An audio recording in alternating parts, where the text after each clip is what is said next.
recently decided to embark on a spiritual journey to Bali, Indonesia. It was a decision I made after a lot of introspection and a lot of failed attempts to re-engage with my spiritual side.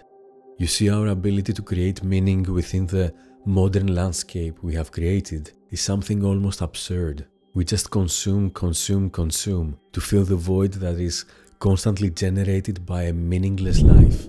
The constant dissatisfaction that people tend to exhibit day after day connotes an extreme lack of spiritual awareness and a total surrender to the twists and turns of life. I knew that for a long time. I kept feeling it. I kept allowing it to inundate my spiritual system with the wrong habits and approaches, and as a result, I ended up severely disconnected from my true self. Bali looked like the ideal escape, a place so idyllic, so picturesque, and so far away from my base that seemed like the perfect destination for a spiritual cause. The moment I stepped my foot on the island, I sensed its voice calling me. The new world was a strong stimulant for my senses. It felt like I was in a dream, a very beautiful dream that existed solely for the purpose of reminding me that there are also other worlds out there, away from echo chambers, away from dogmatisms, away from dominance hierarchies, away from toxic and neurotic behaviors. I was poised to empty my mind and embark on a journey beyond earthly interpretations of reality and challenge my cognitive capacity to such a degree that I could understand even intuitively what a real connection with the cosmos feels like. I practice meditation and yoga on a daily basis, and by yoga I don't mean mediocre gymnastics. I mean the spiritual practice that attempts through a process of stark immersion in specific movements and sounds to connect deeper within yourself and empty your mind completely. Few understand how powerful this process can be, and that is because most of us are prone to resistance. Resistance was, is, and will always be an omnipresent force. But at the end of the day, resistance is futile. Resistance is nothing more than manifested scream from your deep self that seeks to escape the confines of a limited mode of being. Resistance is fear, cloaked as protection. Resistance is lack of awareness. Resistance is intellectual poverty. We are the ones that feed resistance and its byproducts. We are the ones that decide by omission to neglect all the riches that spiritual growth has to offer. We are our own worst enemies, but we're also our only chance for catharsis.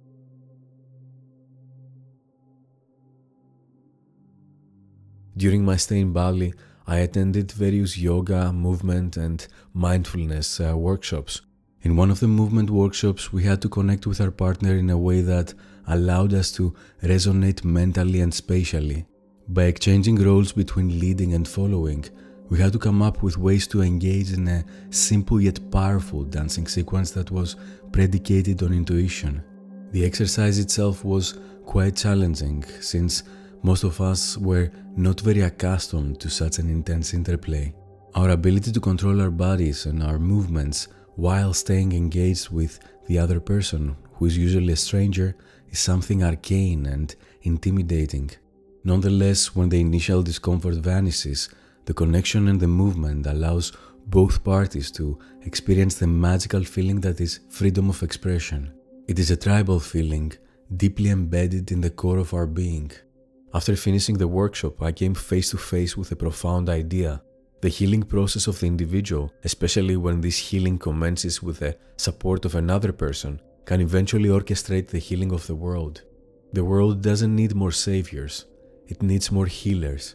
It needs people who can realize the power of healing methods and constantly exercise these methods.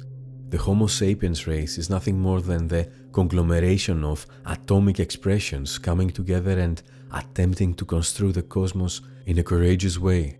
This results in a form of mental and spiritual exhaustion, whose consequences we need to face in perpetuity, unless we find a way to alleviate the suffering of exhaustion. Nietzsche used to say that when we're tired, we're attacked by ideas we conquered long ago. He couldn't be more accurate. Spiritual growth and healing is the only antidote to the deleterious effects of exhaustion. When we heal ourselves, we heal the world. I briefly discussed resistance before, but more in a spiritual context. Resistance when it comes to spirituality is manifested in the denial of the individual to identify and eventually embrace different modes of being. It is the total acceptance of the conventional narrative that the world is just a rat race and a continuous struggle for survival. Anything beyond that seems frivolous and utopian. It has been one of my core beliefs over the past couple of years that the people who manage to escape this narrative and risk dealing with the unknown in an attempt to transcend the human condition are the ones who lead the most meaningful and balanced lives. Regardless, the paradigm shift we experience on a cultural level will inevitably urge even the most resistant ones to reframe their approach.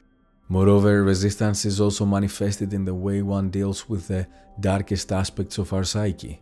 The shadow will persist no matter how hard one resists it or ignores it. It is such a potent force that the only sure remedy against it is diagnosis and collision. When you resist, you become disenchanted and you fail to identify how relevant the shadow is to your spiritual growth. It is only through spirituality that the balance between our capacity for good and our capacity for evil can be established.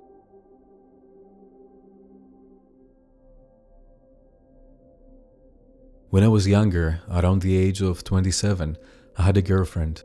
She was ginger blonde with freckles and a magnetic smile. She was younger than me, almost 5 years younger. Before I met her, I didn't really believe in romantic relationships. I had some, but none of them could affect me deeply. I met her by accident at a party. Even though our interaction wasn't something spectacular, the relationship we created later seduced me intensely. It was one of those relationships that you decide to give yourself totally to another person and you become so vulnerable that you're literally at their mercy. When you're together, the rest of the world is in essence non-existent. You have created this sublime ensemble and you desperately try to protect the ideal nature of your relationship. A utopia that blurs the limits between the magical and the otherworldly. When you decide to become so vulnerable for someone else, it is a big deal for you. Inside the adversities and the ugliness of the world, you feel like you discovered a safe space, a beautiful solace that makes you feel secure, just like when you were a child. The beauty of our relationship lasted only for 6 months, like it was pre-programmed by an external force or entity to wake me up from my dream and enforce reality upon me. Everything happy, playful and carefree was replaced by something aggressive, divisive and negative. As if we both decided that we had to be hostile to each other and to adopt a defensive stance in order to protect our own version of the truth. We both had our reasons. We were both right. We were both really hurt. The situation lasted for 3 years. And that's not because I couldn't live, but because I didn't want to. I did not want to lose what I experienced in the first 6 months. I did not want to believe that something so beautiful can be lost. I didn't want to give up. After some point, however, I was tired of trying. I had lost all willingness to live and all desire to see the world as it really is, outside the bubble I had created. When I finally left and returned to reality, I felt empty and numb. This relationship wasn't good for me, but at the same time, it was the relationship that allowed me to witness, even for a brief moment in time, what a real connection with another human being feels like. The period of pain succeeding the period of ecstasy helped me realize that if a couple rejects the spiritual nature of their relationship and allows earthly issues to take over, there is no future whatsoever between them. Through spirituality, you learn to control your impulses and restrict your ego to such a degree that any toxic behavior can be avoided on demand. We didn't know that. Our egos were so big and our constitutions so dissimilar that any attempt to unite under the umbrella of love was almost organically rebuffed. Today, after all these years, I understand something very fundamental about relationships. If you decide to stay loyal to a person and not allow your feral nature to take over, you only need spirituality to survive and thrive in the relationship. Especially if you decide to embark on a spiritual journey together and show empathy and support, the ideal relationship isn't just feasible, but I would dare to say the catalyst for your spiritual growth and freedom. Si nous pensons, si nous nous installons dans l'idée que dès que quelque chose est dur, il faut y renoncer, on s'installera dans une vie finalement assez peu intéressante. Ni pas du tout l'existence de la douleur amoureuse, l'existence de la déréliction amoureuse, de l'échec amoureux, et je sais que ce sont des sentiments terribles. Mais si au nom du caractère terrible de ces sentiments on renonce à l'amour, on renonce à la plus forte expérience de l'autre que l'on puisse connaître dans la vie humaine. Tout ce qui est vrai est rare et difficile. Et malheureusement, c'est vrai.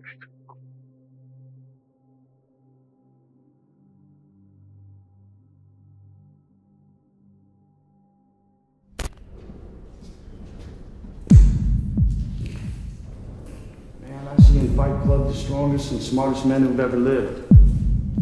I see all this potential, and I see squandered. God damn it, an entire generation pumping gas, waiting tables, slaves with white collars. Advertising has us chasing cars and clothes, working jobs we hate so we can buy shit we don't need. We're the middle children of history, man. No purpose or place. We have no Great War, no Great Depression. Our Great War is a spiritual war. Our Great Depression is our lives.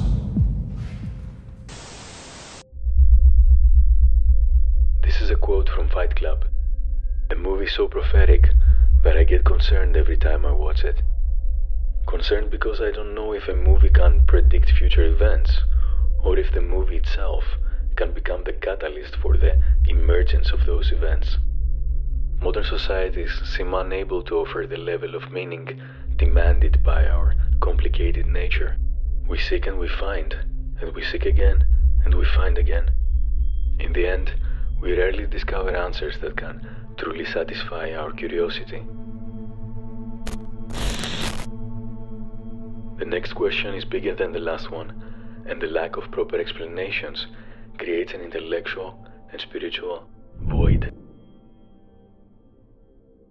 This void becomes an extension of our persona and manifests itself in behaviors that connote moral relativism and a deep anger towards our Creator.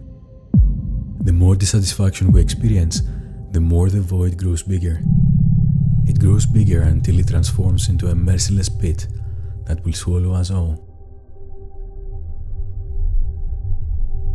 The dawn of consciousness was either a mistake or a gift. No one can really tell.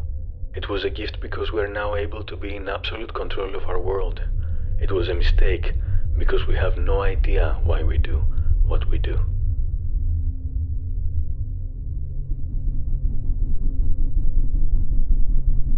The aimless pursuit of goals, dreams and visions can keep one alive, but it doesn't necessarily make this life pleasurable.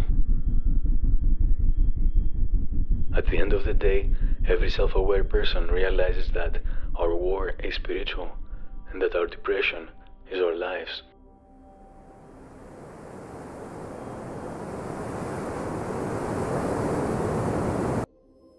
Through spiritual practices, we can reframe the context of the lives we decide to lead and eventually ameliorate our experience. All the maladies infringed upon us exist more in our heads than in reality. Erroneous thinking and erratic behaviors that are constantly showcased in mainstream media and are consequently adopted by social agents are nothing more than a distraction. Heterodox approaches can act as a life jacket within a spiritually dry landscape. Whilst in spiritual mode, you can more closely examine the melody of the cosmos, the sparkling allegories of nature, the big-ass truths of the human condition, wrapped in the hard shell of nonsensical abstraction, themes that flow through the air with the greatest of ease. Outside of that state, you're just deaf, and lost in the ubiquitous noise of everyday drivel.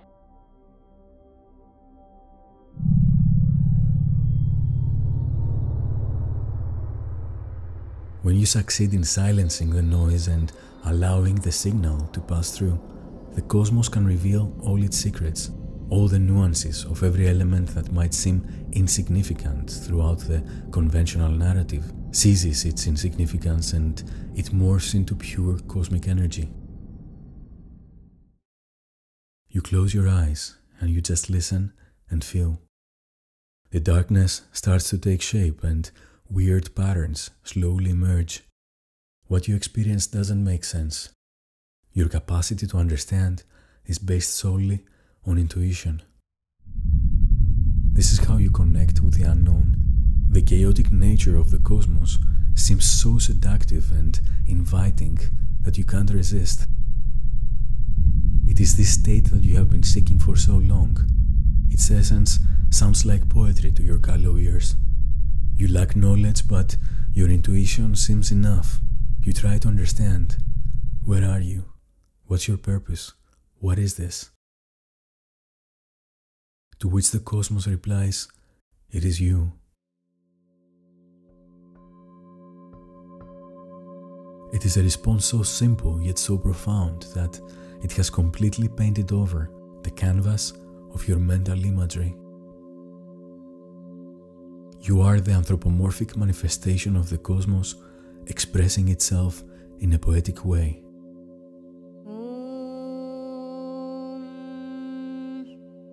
Asato ma sadgamaya tamaso ma jyotirgamaya mrityorma